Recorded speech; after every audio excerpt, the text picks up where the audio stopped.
Dans un petit village niché au cœur d'un pays d'Afrique de l'Ouest, vivait une fillette de 12 ans nommée Hadjara. Sa jeunesse était un véritable rayon de soleil, et son sourire était contagieux. Elle était d'une curiosité insatiable, toujours à la recherche de nouvelles connaissances et prête à partager ce qu'elle savait avec les autres. Ses yeux brillaient d'une lueur d'ambition, et son désir de réussir était plus fort que tout. Que ce soit dans les mathématiques, les sciences, ou la littérature, Hadjara se distinguait par sa capacité à comprendre rapidement et à apporter des solutions simples aux problèmes les plus complexes. Ses enseignants la qualifiaient de prodige et ne manquaient jamais de la féliciter devant toute la classe, ce qui n'avait fait que renforcer la confiance que ses parents plaçaient en elle. Ses parents, fiers de leur fille, ne tarissaient pas d'éloges à son sujet. Son père, qui avait toujours rêvé d'une vie meilleure pour sa famille, voyait en Hadjara la possibilité d'une réussite qui les sortirait de la pauvreté.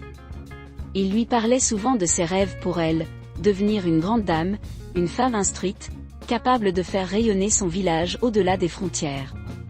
Ils imaginaient déjà son futur, son départ pour la ville, son entrée à l'université, et un jour, peut-être, son retour avec un diplôme en poche, prêt à changer la vie de ceux qui l'entouraient. Le soir, après une journée bien remplie, la famille se réunissait autour d'un repas simple mais délicieux, et Hadjara racontait avec enthousiasme ses découvertes de la journée. Ses parents l'écoutaient, les yeux emplis de fierté, voyant en elle l'espoir d'un avenir meilleur. Ils lui disaient souvent que rien n'était impossible pour une personne aussi brillante et déterminée. Mais ce bonheur familial allait être brutalement balayé par une trahison inimaginable. Pendant les vacances scolaires, elle se rendit en visite chez son oncle, le petit frère de son père. Et pendant la nuit, loin de ce qu'elle pouvait s'imaginer, son oncle la rejoint dans sa chambre et commet l'acte abominable, il abusa d'elle. Pris de panique et sous le choc, elle ne put rien dire ni à son oncle ni à son père par peur de représailles, sachant à quel point son père est strict. 2 mois passèrent, et la vie d'Hadjara semblait revenir à une apparente normalité. Cependant, son corps lui envoyait des signaux inquiétants qu'elle ne comprenait pas. Elle se sentait souvent fatiguée, nauséeuse et faible, mais elle n'osait en parler à personne. Un jour, alors qu'elle était en classe, une sensation de vertige intense l'envahit. Tout devint flou, et elle s'effondra devant ses camarades, provoquant un émoi général. Les enseignants, alarmés, décidèrent de la conduire en urgence à l'hôpital le plus proche. À son réveil, elle trouva son père à son chevet, visiblement inquiet, bien que son visage affichât une dureté inhabituelle. Peu de temps après, le médecin entra dans la pièce, portant un dossier entre ses mains. Il s'assit à côté d'eux et, d'un ton grave, annonça les résultats. « Votre fille est enceinte, dit-il, ses mots résonnant dans la pièce comme un coup de tonnerre. » Le silence qui suivit fut presque assourdissant, brisé soudainement par le cri de rage de son père. « Hadjara » hurla-t-il, sa voix si puissante qu'elle sembla faire trembler les murs. Son écho se répercuta dans les couloirs de l'hôpital, attirant l'attention de tous ceux qui se trouvaient à proximité. Hadjara, pétrifiée, sentit un froid glacial parcourir son corps. Les larmes montèrent immédiatement à ses yeux. Elle savait que les choses allaient très mal tourner pour elle, mais elle n'aurait jamais pu imaginer à quel point. De retour à la maison, le silence pesant dans la voiture était presque plus insupportable que les cris de son père. Une fois arrivé, il ne fallut que quelques minutes pour que la situation atteigne son paroxysme. Son père, le visage déformé par la colère et le dégoût, se tourna vers elle. « Explique-toi » rugit-il, la regardant avec une intensité qui la fit reculer instinctivement. Les mains tremblantes et le cœur battant à tout rompre, Hadjara finit par rassembler tout son courage pour lui raconter ce qui s'était passé chez son oncle. Mais à peine avait-elle terminé son récit que son père explosa de rage. « Mensonge ! Tu es la honte de cette famille !» cria-t-il, incapable d'écouter davantage. Hadjara tenta de le convaincre, mais ses mots semblaient rebondir sur un mur d'incompréhension et de rejet. Il ne voulait rien entendre. À ses yeux, sa fille, autrefois sa fierté, était désormais la source d'un déshonneur intolérable. Il se leva brusquement, ouvrit la porte, et, d'un geste viol, commença à jeter dehors les affaires de sa fille. Chaque vêtement, chaque objet qu'elle possédait atterrissait sur le sol poussiéreux, accompagné de paroles cinglantes qui lui brisaient le cœur. « Tu n'es plus ma fille. Quitte cette maison et ne reviens jamais », hurla-t-il, le regard rempli de colère et de mépris. Hadjara, en larmes, ramassa ses affaires avec difficulté, son esprit envahi par la confusion et la douleur.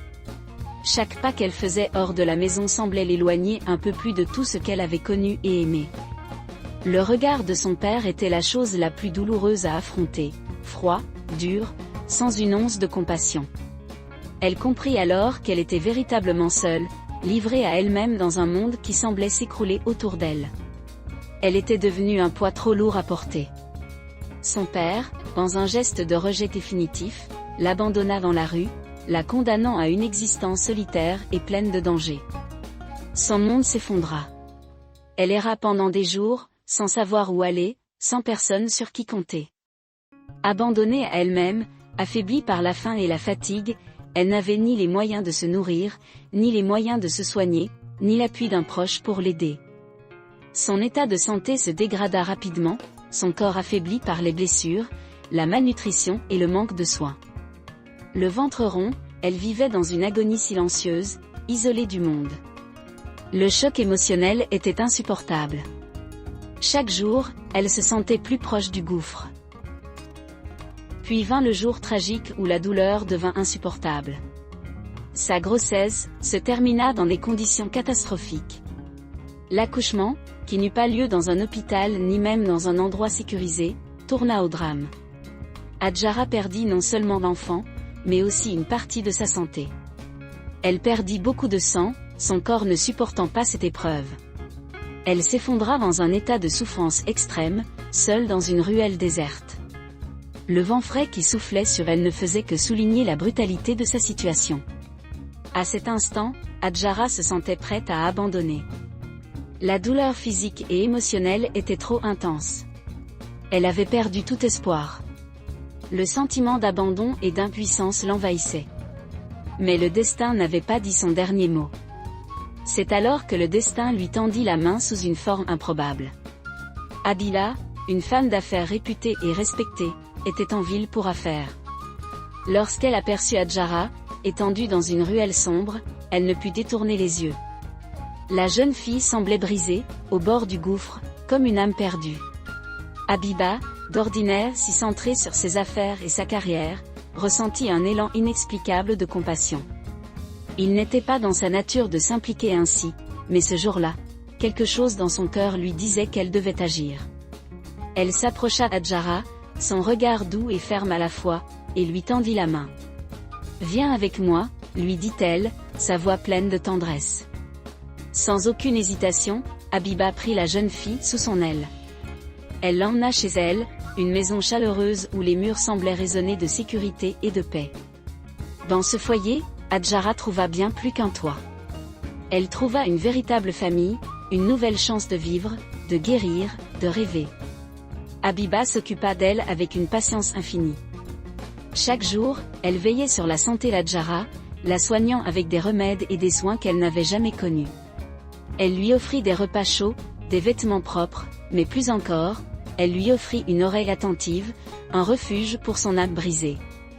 Habiba ne la jugea jamais, ne chercha pas à savoir ce qu'elle avait traversé, mais l'accueillit avec une bienveillance pure. Peu à peu, le regard d'Hadjara, autrefois perdu et vide, commença à retrouver de l'espoir. Les semaines passèrent, et un changement étonnant s'opéra en elle. Elle retrouva sa vigueur, son énergie, cette lumière qui avait autrefois éclaté dans ses yeux. Habiba l'encouragea à reprendre ses études et à retrouver l'amour de l'apprentissage qui l'avait toujours animée. Peu à peu, Hadjara se redécouvrit. Elle devint une jeune adolescente gracieuse, débordant de potentiel et de promesses. Son sourire, autrefois effacé, commença à renaître, et son regard, désormais empli de gratitude, éclata d'une nouvelle force. Mais ce n'était pas seulement son corps qui guérissait. Son cœur, meurtri par les trahisons et les souffrances passées, commença aussi à se reconstruire lentement. Elle se sentait enfin en sécurité. Habiba lui montra que l'amour et la compassion pouvaient réparer des blessures invisibles, que la bienveillance d'un étranger pouvait rassembler des morceaux d'une vie brisée. Grâce à elle, Adjara commença à croire à nouveau en la bonté des gens, à croire que son avenir, bien que lourd de cicatrices, pouvait encore être brillant. Habiba n'était pas seulement sa sauveuse, elle était devenue une mère, une amie et une guide. L'impact de sa générosité allait bien au-delà de ce qu'Adjara pouvait imaginer. Elle lui avait donné une seconde chance, mais plus encore, elle lui avait appris à s'aimer à nouveau, à voir en elle-même une force qu'elle ignorait jusque-là. Cette rencontre inattendue marqua le début d'une transformation profonde. Le passé d'Adjara, aussi douloureux et difficile fut-il, commença à s'estomper derrière elle. Le futur, plein de promesses, se dessinait lentement à l'horizon. Et tout cela, grâce à une femme qui avait vu en elle non pas une victime, mais une jeune fille capable de se relever, de renaître. Le bonheur d'Adjara, bien que fragile, sembla prendre racine dans le havre de paix que lui offrait Habiba. Sous l'égide de sa bienveillance, elle se reconstruisait lentement, et l'avenir semblait à nouveau s'éclaircir. Mais la vie, bien qu'elle puisse parfois être pleine de lumière, ne manque pas de zones d'ombre. Habiba, absorbée par les exigences croissantes de son entreprise florissante, commença à s'éloigner de plus en plus souvent de chez elle. Ses voyages d'affaires se multiplièrent, ses obligations professionnelles prenant une place dominante dans sa vie. Au début, tout semblait encore aller bien, mais le vide laissé par son absence commença à peser lourdement sur Adjara. Le mari d'Habiba, un homme qu'elle avait toujours considéré comme une figure paternelle, quelqu'un en qui elle avait trouvé une forme de sécurité et de stabilité, commença à changer de manière subtile mais inquiétante. Ce qui était au départ des regards timides, mais déplacés, se transforma en quelque chose de plus sombre, plus insistant. Leur rencontre, jadis empreinte de respect et de complicité, se muait peu à peu en moments d'inconfort. Au début, Adjara n'osa pas vraiment affronter la situation. Elle espérait que ce n'était qu'un malaise passager, une confusion qui se dissiperait avec le temps. Mais plus le temps passait, plus le comportement de l'homme devenait intrusif. Il lançait des commentaires inappropriés, cherchant à créer des occasions d'intimité avec elle, des moments où elle se sentait de plus en plus mal à l'aise et vulnérable. Malgré tout, Adjara garda son courage. Elle rejetait systématiquement ses avances, repoussant ses tentatives avec fermeté, bien qu'une peur silencieuse s'installât en elle. La situation prit une tournure tragique et brutale lorsque, lors d'une de ses absences, le mari d'Habiba franchit une ligne qui ne pouvait plus être ignorée. Sous l'emprise de l'alcool, ou peut-être de ses propres démons, il abusa d'elle. Une souffrance que Adjara n'avait jamais imaginée, que son cœur ne pouvait pas saisir, se déversa sur elle comme un coup de foudre. Chaque geste, chaque parole, chaque action l'enfermait davantage dans une douleur silencieuse et insupportable. Le sentiment de trahison qui l'envahit était indescriptible.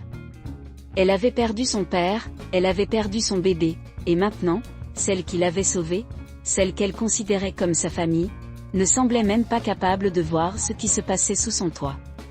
Chaque acte de violence la plongeait dans un abîme de désespoir, mais elle devait endurer en silence. Elle n'osait pas briser le fragile équilibre que Habiba avait patiemment construit autour d'elle. Si Habiba savait, cela détruirait tout ce qu'elle avait reconstruit, tout ce qu'elle avait gagné. Les mois passèrent ainsi, avec Adjara vivant dans une terreur constante, chaque fois que son hôte s'absentait pour ses affaires. Elle vivait dans l'angoisse des moments où elle se retrouvait seule avec cet homme qu'elle avait autrefois vu comme une figure paternelle, mais qui était désormais un monstre dissimulé sous un masque de respectabilité. La honte et la peur la paralysaient, et l'idée de dénoncer cette souffrance semblait insurmontable. La douleur était si grande qu'elle en devenait presque insupportable à chaque respiration. Mais à l'intérieur d'elle, une petite flamme d'espoir continuait à brûler. Elle savait qu'elle ne pouvait pas continuer ainsi. Elle savait qu'elle finirait par trouver le courage de mettre un terme à cette souffrance, de reprendre son destin en main. La question était, combien de temps encore pourrait-elle endurer ? Chaque jour, elle se sentait plus brisée, mais aussi plus déterminée.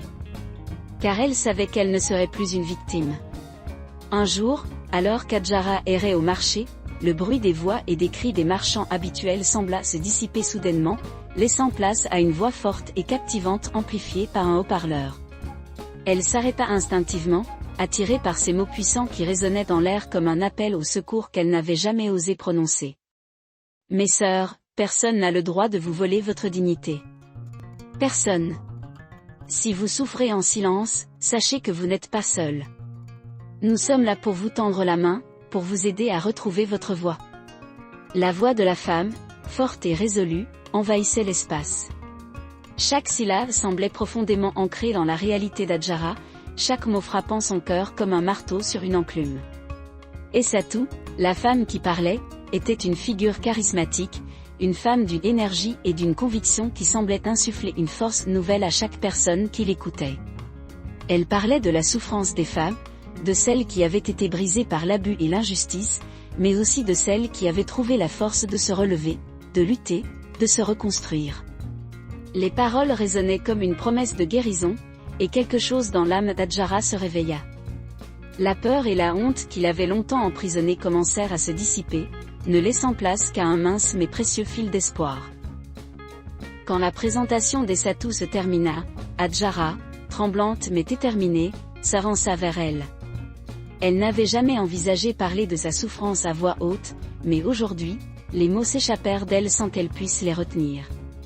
Le regard de cette femme, bienveillant et plein de compréhension, lui offrit une sécurité qu'elle n'avait jamais connue. Tout au long de leur conversation, Essatou l'écouta attentivement, sans jugement, en lui offrant une écoute attentive et réconfortante. Les larmes d'Adjara, qu'elle avait cachées si longtemps, commencèrent à couler sans pouvoir les retenir. Elle lui raconta son histoire, chaque détail, chaque souffrance. Comment elle avait été trahie par son propre père, abandonnée sans ménagement, et comment son destin l'avait conduite dans cette spirale infernale de maltraitance. Elle parla de l'homme d'Abiba, de ses avances incessantes et de l'abus qu'elle avait dû endurer en silence, dans l'ombre de son propre désespoir.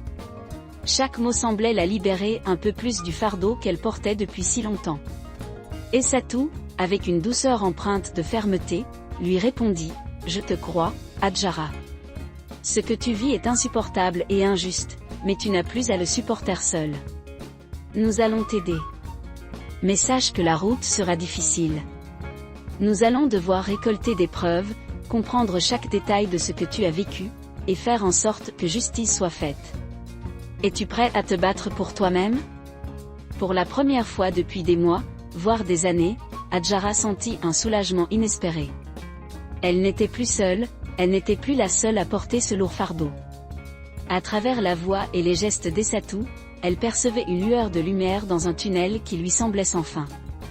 Essatou lui tendit la main, non seulement comme une alliée, mais comme une véritable guide, prête à l'accompagner dans ce long chemin vers la guérison et la justice.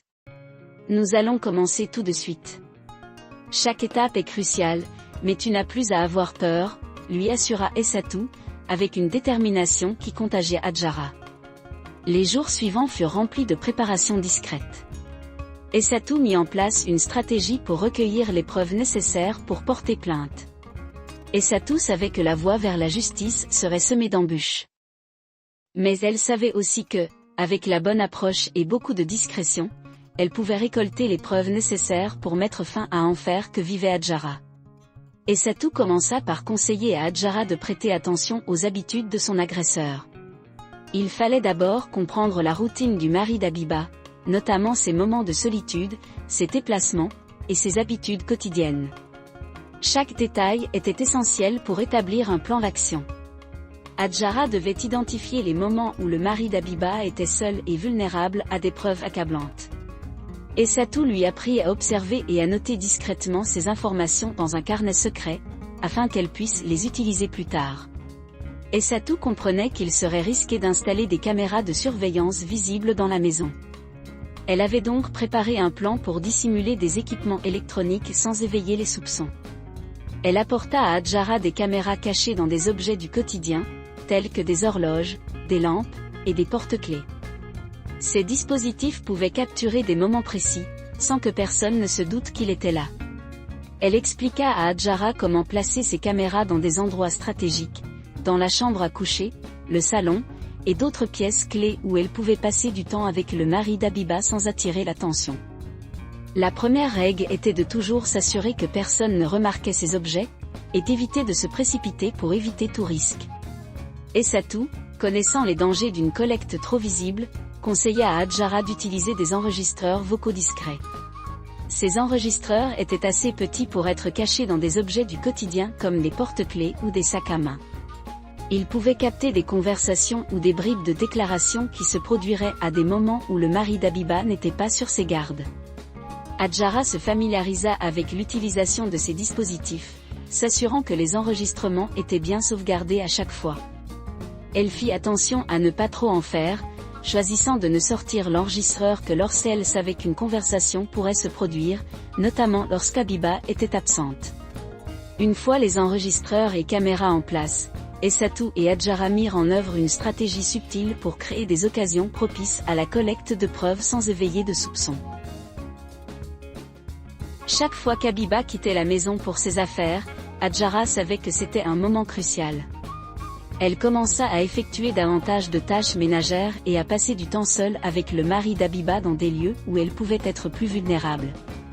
Mais Essatou lui enseigna également à jouer la comédie subtilement, en feignant de se sentir plus faible ou plus perdue qu'elle ne l'était réellement, ce qui mettait le mari dans une position où il se sentait plus dominant, et où il pourrait baisser sa garde.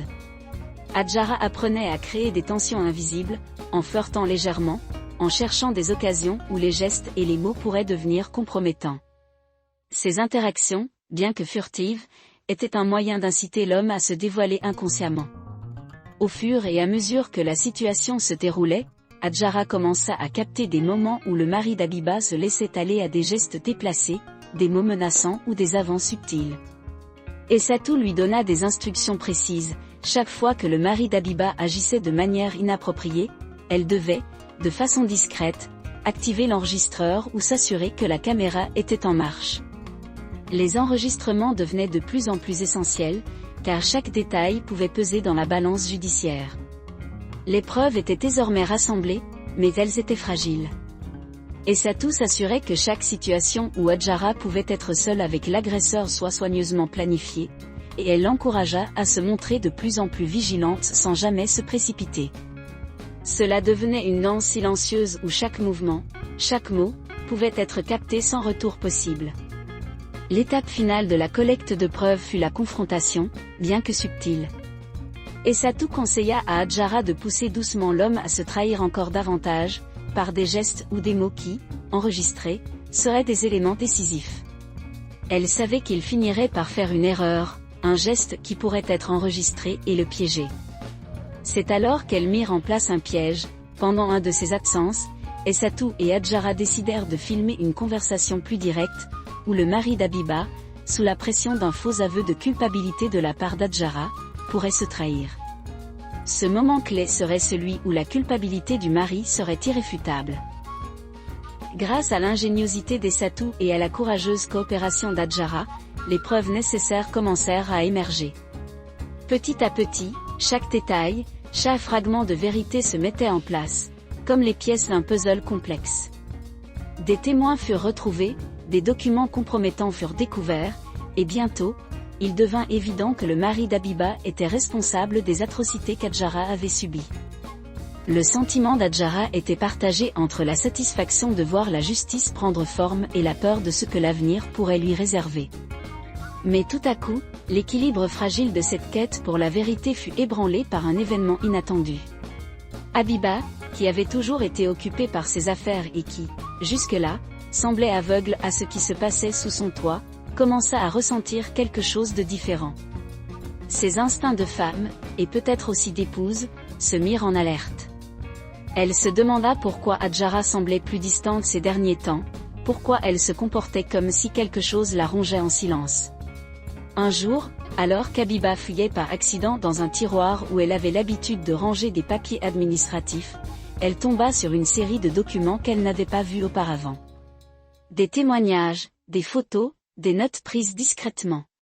Elle déchiffra les mots avec angoisse, son cœur battant plus vite à mesure qu'elle réalisait l'ampleur de ce qui se cachait derrière ces preuves. Les détails étaient trop précis, revérifiables pour être ignorés. Les gestes de son mari, les souffrances d'Adjara, tout était là, exposé en noir et blanc. Le monde d'Habiba s'effondra. Elle se sentit comme frappée par la foudre, pétrifiée dans une stupeur totale. L'homme qu'elle avait aimé, qu'elle avait épousé, celui qu'elle avait soutenu tout au long de sa carrière, qui avait accompagné dans ses moments de doute, était un monstre. Un monstre qu'elle n'avait pas su voir. Un monstre qu'elle avait inconsciemment protégé. L'image qu'elle avait d'elle-même et de son mariage se brisa en 1000 morceaux. Dans ce moment de révélation, le dilemme moral qu'Habiba ressentit fut tout simplement insoutenable.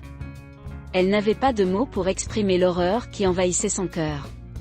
Elle regarda les photos, relut les témoignages et les preuves, mais elle ne pouvait pas comprendre comment tout cela avait échappé à sa vigilance. Comment avait-elle pu ne pas voir la souffrance de cette jeune fille sous son toit, la tristesse dans ses yeux, l'anxiété dans ses gestes? Elle se retrouva face à un choix impossible. D'un côté, il y avait son mari, l'homme avec qui elle avait bâti sa vie, avec qui elle avait partagé ses rêves et ses ambitions. L'homme qu'elle croyait connaître, celui qui l'avait soutenue dans sa réussite professionnelle et personnelle. De l'autre, il y avait Hadjara, la jeune fille qu'elle avait accueillie, sauvée de la rue, et à qui elle avait promis une nouvelle chance. Si elle choisissait de protéger son mari, elle savait qu'elle perdrait à jamais la confiance d'Hadjara, qu'elle trahirait cette jeune âme fragile qui lui avait ouvert son cœur. Mais si elle choisissait de soutenir la vérité, la justice, elle détruirait tout ce qu'elle avait construit avec son mari. Son monde entier serait réduit en cendres. Les heures passèrent, mais pour Habiba, chaque minute était une torture. La culpabilité la rongeait. La vérité qu'elle venait de découvrir la frappait comme une vague dévastatrice, mais c'était aussi le reflet de sa propre naïveté. Elle se sentait responsable, coupable, et trop faible pour choisir ce qu'il fallait faire. Chaque option semblait être une trahison, chaque option allait détruire une partie d'elle-même. Dans cet entrelac de sentiments contradictoires, Habiba savait qu'il lui fallait agir, mais elle ignorait comment. Son cœur se brisait en deux à chaque pensée, et chaque souffle semblait plus lourd que le précédent. Les questions qui tournaient dans sa tête ne trouvaient aucune réponse facile. Puis-je vraiment pardonner à l'homme que j'ai aimé? Puis-je protéger celui qui m'a menti, m'a trompé et a causé une douleur inimaginable à cette jeune fille? Mais il y avait aussi cette autre pensée, plus faible, mais persistante. Puis-je sacrifier tout ce que j'ai bâti pour faire ce qui est juste?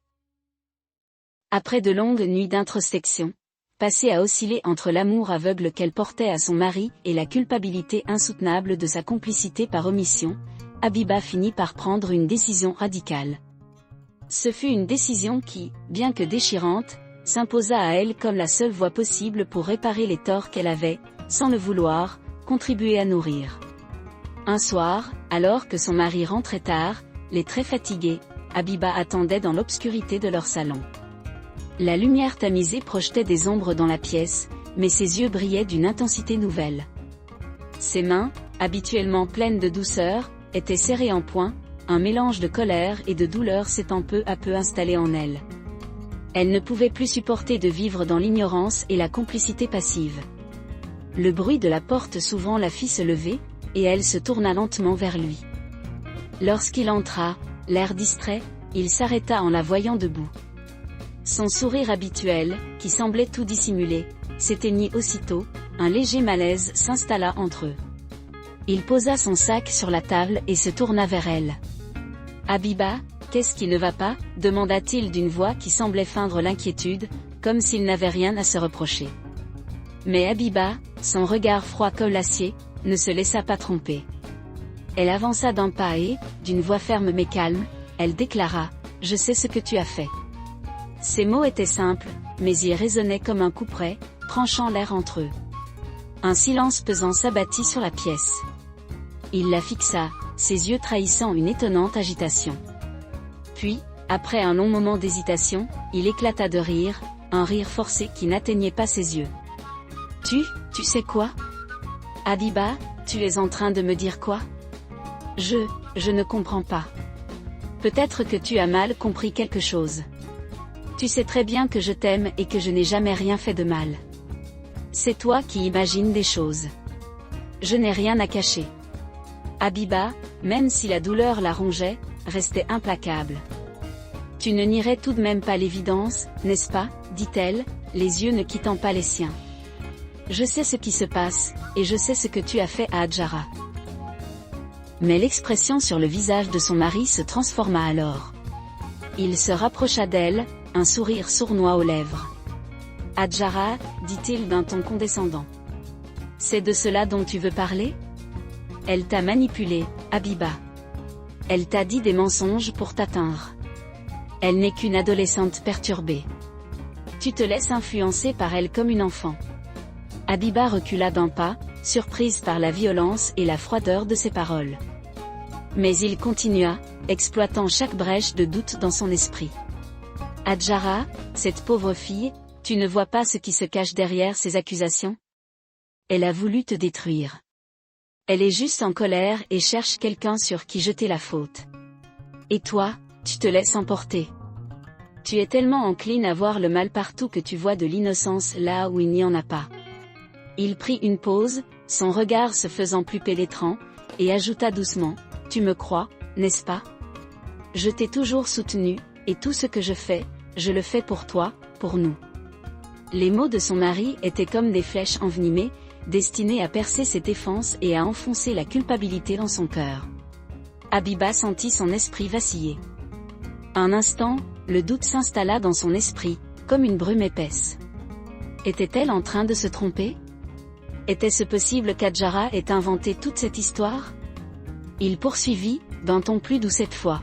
Ma chérie Habiba, tu dois me faire confiance. Ces accusations sont infondées. Nous sommes mariés depuis des années, et tu sais bien que je n'ai jamais voulu te faire de mal. Laissons tout ça derrière nous et vivons notre vie, comme avant. Ne laissons pas des rumeurs et des mensonges détruire notre famille. Il s'approcha encore d'elle, mais cette fois, Habiba ne recula pas. Il était trop tard pour revenir en arrière. Son cœur battait fort, mais sa décision restait ferme. Non, dit-elle enfin, la voix tremblante mais décidée. Je ne peux pas continuer à ignorer ce que je sais. Je ne peux pas fermer les yeux sur la vérité. Elle se détourna de lui, le regard fixé sur l'obscurité de la pièce. Les paroles de son mari, aussi habiles soient-elles, ne pouvaient plus l'atteindre. Le doute avait été semé, mais il ne prendrait pas racine. Elle savait au fond d'elle-même que ce qu'elle avait découvert était la vérité. Et cette vérité, aussi douloureuse soit-elle, serait la clé de leur libération. Je sais ce que tu as fait, et je ne peux plus rester ici, dit-elle, les yeux pleins de résignation. Nous sommes finis. Le mari d'Habiba la regarda, abasourdi.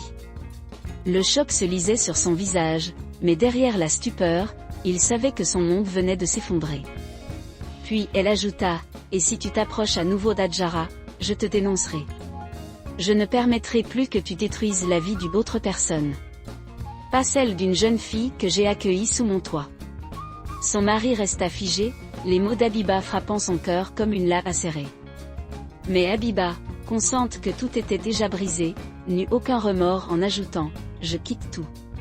Tu n'es plus ma famille. Je vais me battre pour ce qui est juste, et tu n'en fais plus partie. » Le mari, qui n'avait jamais imaginé qu'Habiba pourrait un jour prendre une telle position, tenta de réagir, mais Habiba ne lui laissa aucune chance de manipulation. Elle emballa ses affaires et fit un dernier geste, elle abandonna son entreprise florissante. Ce n'était pas seulement son mari qu'elle laissait derrière, c'était une vie entière qu'elle renonçait à reconstruire. Mais à ce moment-là, elle n'en avait que faire des sacrifices matériels. La vie qu'elle avait bâtie en surface n'était plus qu'une illusion, une façade sans valeur. Elle se tourna entièrement vers Adjara. Ensemble, elles déménagèrent dans une autre ville, loin de cet homme dont le nom évoquait désormais pour elles à la fois le poison et la douleur. Mais ce n'était pas simplement une fuite. C'était un acte de rédemption, un nouveau départ. Habiba se consacra à plein temps à soutenir Adjara, lui offrant la stabilité et l'amour qu'elle n'avait jamais pu lui donner dans le passé. Le lien qui les unissait s'était renforcé, forgé dans la souffrance mais aussi dans la résilience. Le chemin n'était pas facile, mais elles étaient désormais épaulées par l'association Dessatou, qui leur offrit un soutien sans faille. Grâce à son réseau et à l'aide juridique, elles purent poursuivre leur combat pour la justice. Elles collectèrent de nouvelles preuves, firent entendre leur voix dans les tribunaux, et, petit à petit, le mari d'Habiba fut arrêté. L'ampleur des crimes qu'il avait commis, révélés au grand jour, bouleversa la communauté. Le procès fut long et éprouvant. Mais à chaque étape, Habiba et Hadjara restèrent solidaires, unis par un but commun, la justice. Elles étaient prêtes à tout sacrifier pour que l'homme responsable de tant de souffrances ne puisse plus nuire. Lors du jugement, Habiba regarda l'homme qu'elle avait aimé se faire conduire hors de la salle d'audience, mais son cœur était déjà ailleurs. Il n'y avait plus de place pour lui dans sa vie, ni dans l'avenir d'Hadjara. La paix qu'elle cherchait, elle l'avait trouvée dans leur courage et dans leur amour inébranlable l'une pour l'autre. À mesure que le temps passait, le poids de la douleur se dissipait lentement, mais les cicatrices demeuraient. Pourtant, les deux femmes avaient trouvé un moyen de guérir. Habiba, bien qu'elle n'ait pas récupéré ce qu'elle avait perdu, avait retrouvé un sens profond à sa vie. Elle se consacrait désormais pleinement à l'aide d'autres femmes victimes de violences et d'abus. Son entreprise, bien qu'elle l'ait abandonnée, n'avait pas d'importance comparée à ce qu'elle construisait désormais, une nouvelle mission, un nouveau sens. Quant à Hadjara, elle se reconstruisait à son propre rythme. Elle se réappropriait son avenir, en utilisant la souffrance qu'elle avait traversée pour faire entendre la voix des victimes. Chaque pas en avant était une victoire, chaque sourire qu'elle retrouvait une petite victoire contre les ténèbres qui avaient envahi sa vie. Elle devint une militante passionnée, déterminée à aider d'autres jeunes femmes à sortir de l'ombre. Elle n'oubliait pas, elle pardonnait, et surtout, elle se donnait la chance de renaître. Un jour, alors qu'elles se tenaient toutes deux dans le jardin de leur nouveau foyer, Habiba prit la main d'Hadjara et lui dit « Tu as toujours été plus forte que tu ne le pensais. Et tu m'as appris ce que c'est que d'aimer et de se battre pour la vérité. Ensemble, nous avons tout perdu, mais aussi tout gagné. » Hadjara sourit et répondit « Non, Habiba, c'est toi qui m'as appris à ne jamais renoncer. Grâce à toi, j'ai trouvé la force de me relever. » Ainsi, l'histoire d'Hadjara et d'Habiba ne se résuma pas à une série d'épreuves insurmontables. C'était une histoire de rédemption, de renaissance et de solidarité. En se libérant des chaînes de la peur et du mensonge, elles avaient transformé leur douleur en force et leur souffrance en espoir pour les autres. Et ensemble, elles entamaient un nouveau chapitre, où leur résilience serait leur plus grande victoire. À toutes les femmes qui souffrent en silence, sachez que vous n'êtes pas seules. Il existe des mains tendues pour vous aider à vous relever. Ne laissez jamais personne vous voler votre dignité. Et n'oubliez pas que vous êtes plus forte que ce que vous pourriez vous imaginer.